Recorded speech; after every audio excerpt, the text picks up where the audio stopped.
ಇವತ್ತು ರಾಜ್ಯದೊಳಗೆ ಬಜೆಟ್ ಅನ್ನ ವಿಧಾನಸಭೆಯೊಳಗೆ ಮಂಡನೆ ಮಾಡಿದ್ದಾರೆ. ಈ ಬಜೆಟ್ ಅನ್ನ ಭಾರತೀಯ ಜನತಾ ಪಾರ್ಟಿ ತೀವ್ರವಾಗಿ ವಿರೋಧಿಸ್ತಾ ಇದೆ. ಇವತ್ತು ರಾಜ್ಯಾದ್ಯಂತ ರೈತರು ಆತ್ಮಹತ್ಯೆಯನ್ನು ಮಾಡಿಕೊಳ್ತಾ ಇದ್ದಾರೆ. ರೈತ ಪರ ಯೋಜನೆಗಳಿಲ್ಲ, ರೈತರಿಗೆ ನೀರಾವರಿ ಯೋಜನೆಗಳಿಲ್ಲ, ರೈತರಿಗೆ ಬಿತ್ತನೆ ಮಾಡುವಂತಹ ಬೀಜಗಳಿಗೆ ರಿಯಾಯಿತಿ ಇಲ್ಲ.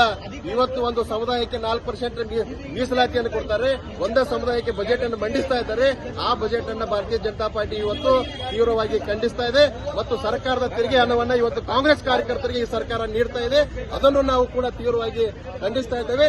ಇದೇ ರೀತಿ ಸರ್ಕಾರ ಮುಂದುವರೆದ್ರೆ ಇವತ್ತು ತೆರಿಗೆ ಹಣವನ್ನು ಕಾಂಗ್ರೆಸ್ ಕಾರ್ಯಕರ್ತರಿಗೆ ನೀಡಿದ್ರೆ ಮತ್ತು ಇನ್ನೊಂದು ಸಮುದಾಯವನ್ನು ಏನು ಮುಖ್ಯಮಂತ್ರಿಗಳು ಓಲೈಕೆ ಮಾಡ್ತಾ ಇದ್ದಾರೆ ಅವರಿಗೆ ಎಲ್ಲರೂ 4% ತಾವು ಗುತ್ತಿಗೆಯಲ್ಲಿ ಮೀಸಲಾತಿಯನ್ನು ಕೊಟ್ರ ಮತ್ತು ಏನು ಅವರ ಅಭಿವೃದ್ಧಿಗೆ ನೀವು ಹಣವನ್ನು ಕೊಟ್ಟಿದ್ದೀರಿ.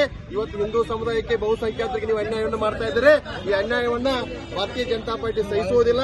ಮುಂಬರುವಂತಹ ದಿನಗಳಲ್ಲಿ ನೀವು ನಿಮ್ಮ ನಡವಳಿಕೆ ನೀವು ತಿದ್ದುಕೊಳ್ಳಿದ್ರೆ ಇವತ್ತು ಬೃಹತ್ವಾದಂತಹ ಹೋರಾಟವನ್ನು ನಾವು ಮುಂದೆ ಇವತ್ತು ರಾಜ್ಯಾದ್ಯಂತ ಮಾಡ್ತಾ ಇದ್ದೇವೆ ಅಂತ ಈ ಸಂದರ್ಭದಲ್ಲಿ ಸರ್ಕಾರಕ್ಕೆ ನಾವು ಎಚ್ಚರಿಕೆಯನ್ನು ಕೊಡ್ತಾ ಇದ್ದೇವೆ.